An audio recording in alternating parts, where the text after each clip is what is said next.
Hello there. I was just responding to your little response about disproving Islam in 3 words. Now, I know Venom Fang comes off like really brash. He's very exuberant within the faith as far as Christianity goes. But I noticed a few little things that you said, and I don't quite understand them. As far as Christianity goes, the main reason why the Old Testament is kept is because it's a way of rebounding on history. It's a way of looking at history, and there are a lot of stories that are within it. Now, stories, I say stories because I don't want to offend you. I consider them to be history. You may consider them to be fables, folklore, whatever you want to call them. Um, Also, as to your challenge as to whether or not the word Trinity appears in the Bible, let me point out to you real quick that I actually looked up the word Trinity in the dictionary, and the word did not actually come around until the 1900s. The word Trinity, the word Trinity actually, yes, came around in the 1900.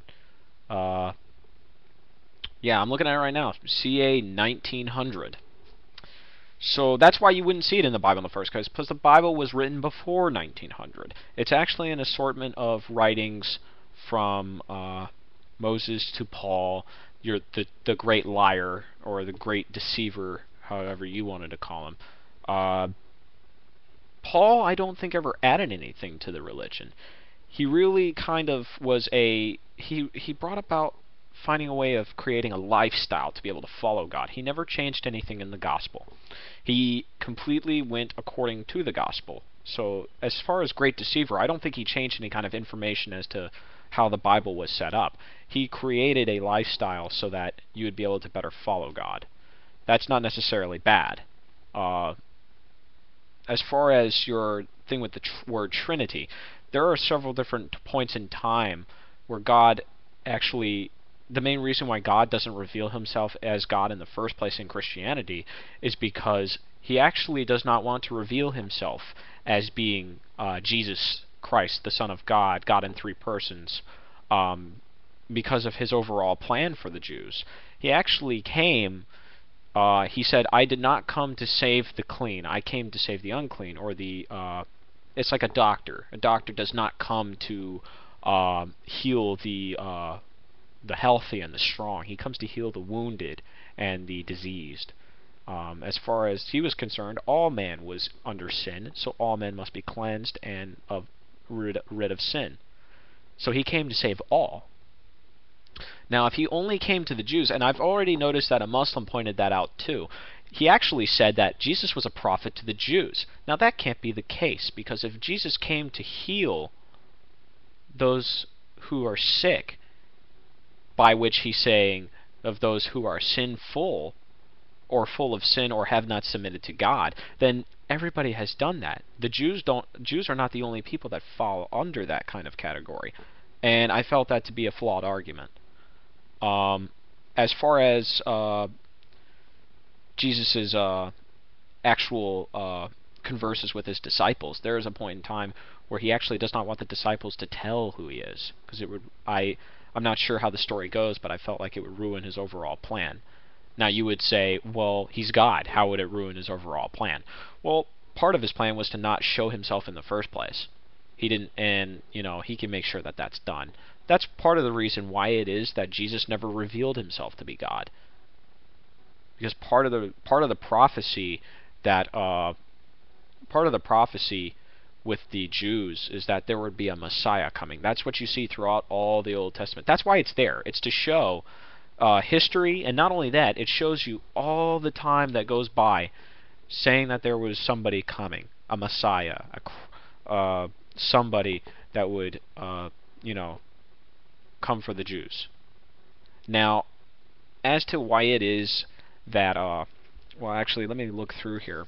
And this is the Bible, so I would say I'm not trying to disprove Islam. I'm just trying to show you what it is that Christianity believes, because I felt that a lot of the things that were said, you didn't really have a knowledge of the Bible. I looked through here. Uh, hmm.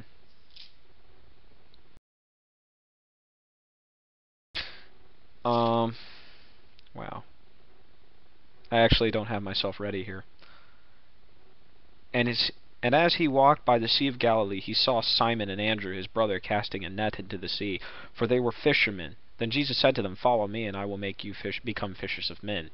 Now, they immediately left their nets and followed him.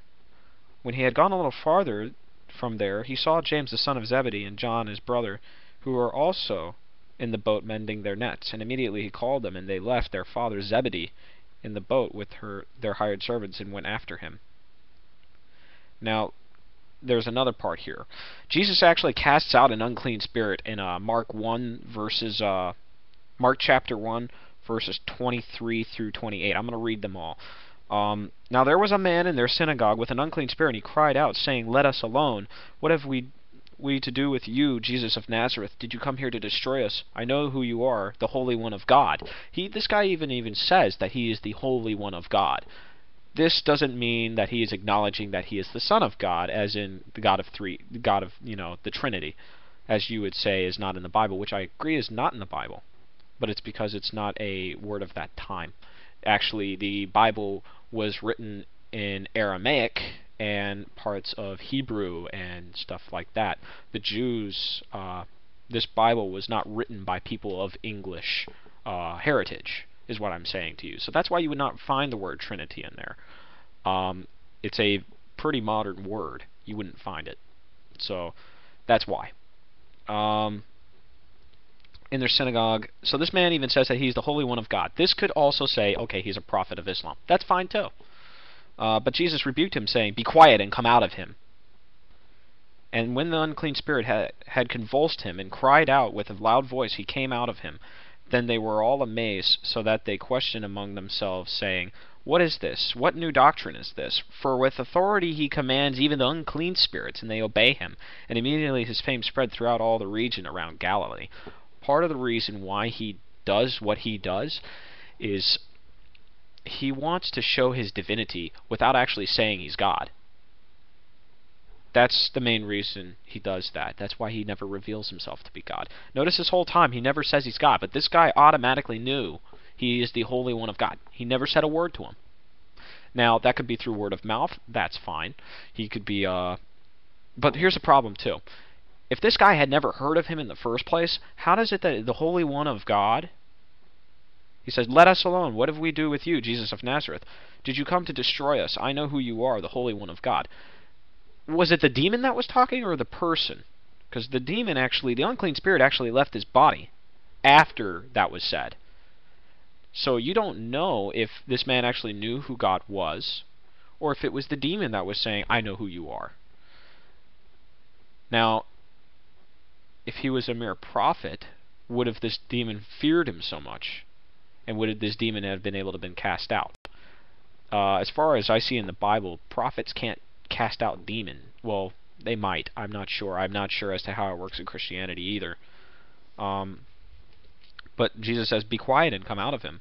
Now, there's also a situation in the Bible where it says that why would evil clean evil? Why a house divided amongst itself cannot stand? Basically, what it's saying here is that Jesus is good. Jesus is good. I'm not going back to that thing about that three-word question, is Jesus good? But basically what it's saying here is that this is Jesus, the Holy One of God, and the demons and Satan know him. What is this? What new doctrine is this? This is basically Jesus bringing the gospel of Christianity. That's what was going on. But, of course, it doesn't say here as to whether or not he is the God in three persons. It's because he's hiding it from the Jews. He did not want them to know. Let's see here. I wish I could explain this more, but basically to answer most of your questions, the Trinity is not in there because it is a new word. It was not involved in the original Bible that was translated later on, which actually, if you want to believe it was corrupted, that's fine. But basically, that I'm just going ahead and defending that little thing. I'm not attacking you at all. But as far as the Trinity thing, that was something I kind of jumped on.